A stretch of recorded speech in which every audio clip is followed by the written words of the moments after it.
جو اس وقت پورے معاشرے پر مسلط ہے اور مدرسوں کو تو کھا رہی ہے، وہ ہے یہ کیمروں والا موبائل۔ یہ ایک بلا ہے، ایک مصیبت ہے، اور افسوس ہے کہ پورے معاشرے کو کھا گئی ہے۔ اور بڑے سے بڑا عالم، بظاہر متقی، بظاہر نمازوں کا پابند، لیکن اس کے پاس یہ موبائل جو ہے، یہ جس کو آج کل اسمارٹ موبائل کہتے ہیں۔ اسمارٹ کیا ہوتا؟ وہ تو تباہ کن موبائل ہے، میزائل ہے، وہ موبائل نہیں ہے، وہ میزائل ہے۔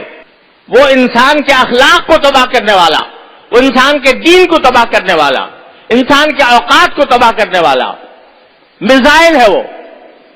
تو اس کے اوپر ہم نے یہاں پابندی لگائی ہے، اور اسی لیے لگائی ہے کہ جو اس میں بڑے عظیم نقصان ہیں۔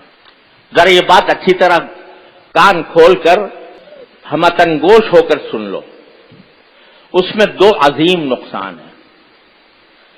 ایک عظیم نقصان تو یہ ہے کہ موبائل کا استعمال کرنا، موبائل کی جو سوشل میڈیا ہے اس کو استعمال کرنا بڑے سے بڑے متقی کے لیے یہ کہنا مشکل ہے کہ اس کے استعمال میں وہ کسی گناہ میں مبتلا نہیں ہوگا۔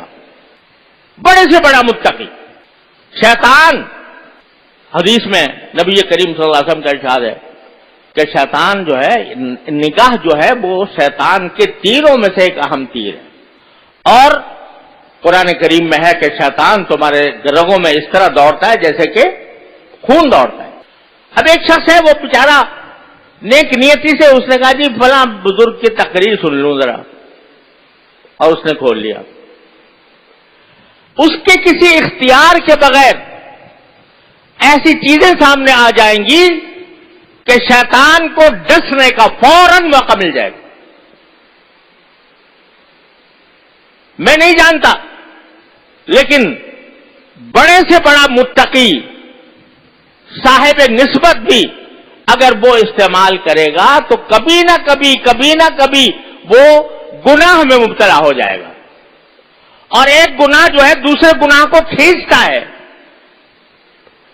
ایک چھوٹا سا گناہ ہو گیا، ایک عورت کی تصویر آ گئی، اس میں دیکھنے سے مزہ آ گیا، تو کہ یہ تو آئی گیا، ذرا اس کو اور تھوڑا سا آگے بڑھ کے دیکھ لیں۔ شیطان اس طرح انسان کو رفتہ رفتہ ایک گناہ سے دوسرے گناہ، دوسرے سے تیسرے گناہ، تیسرے سے چوتھے گناہ میں مبتلا کرتا جاتا ہے۔ تو اس لیے میں کہتا ہوں یہ میزائل ہے ہاتھوں میں، عام انسان کے لیے بھی، اور یہ اصول سارے عالم علمی دنیا میں مسلم ہے کہ دفع مضرت جلب منفعت سے مقدم ہے۔ آپ کہتے ہو کہ بھئی اس موبائل سے تو ہمیں بہت سے مواعظ سننے کو ملتے ہیں، ہمیں بزرگوں کے ہدایات اور نصیحتیں سننے کو ملتی ہیں، اس میں ہم ایسے پیغامات کا تبادلہ کرتے ہیں جو ایک دوسرے کے لیے فائدہ مند ہوتے ہیں۔ تو یہ کیا ہوئی ہے؟ یہ جلب منفعت، اور نگاہ کا بہک کر کسی غلط جگہ پر چلا جانا یہ مضرت کبرا ہے۔ تو دفع مضرت مقدم ہے جلب منفعت کا۔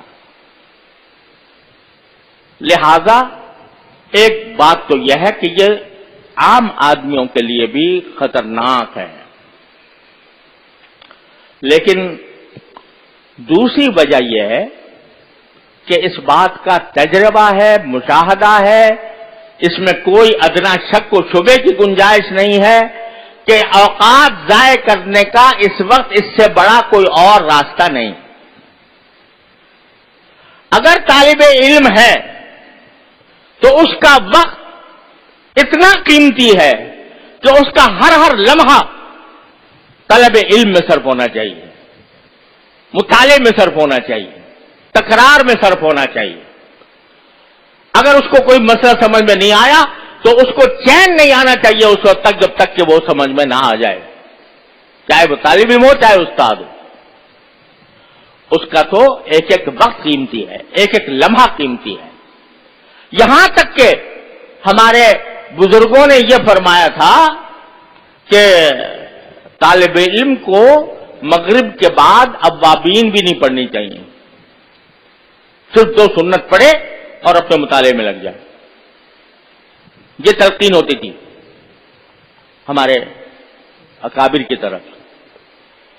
تمہیں نوافل تمہارے لیے اتنی اہم نہیں ہے, تمہاری کتاب, تمہارا مطالعہ, تمہارا تکرار زیادہ اہم ہے. اپنے اوقات کو اس میں صرف کرو. تو طالب علم کا وقت تو ایک ایک لمحہ اس کا قیمتی ہے. اس کو اگر پڑھنا ہے تو اپنے اوقات کو صحیح کام میں لگانا ہے. اور یہ موبائل جو ہے یہ تمہارے اوقات کو ضائع کرنے والا ہے. تجربہ ہے, اس میں کوئی ادنا شبہ اور شک نہیں ہے کہ یہ اوقات کو ضائع کرنے والی ایک بہت بڑی وبا اور مصیبت ہے جو ہمارے اوپر نازل ہو گئی ہے. اس لیے آپ کو منع کیا گیا ہے کہ اگر باقی طالب علم ہو تو پھر اپنے اوقات طلب علم میں صرف کرو, اپنے دین کو, اخلاق کو درست کرنے میں صرف کرو. موبائل میں صرف کرو گے تو نہ دنیا ملے گی نہ دین ملے گا, خسرت دنیا والآخرہ.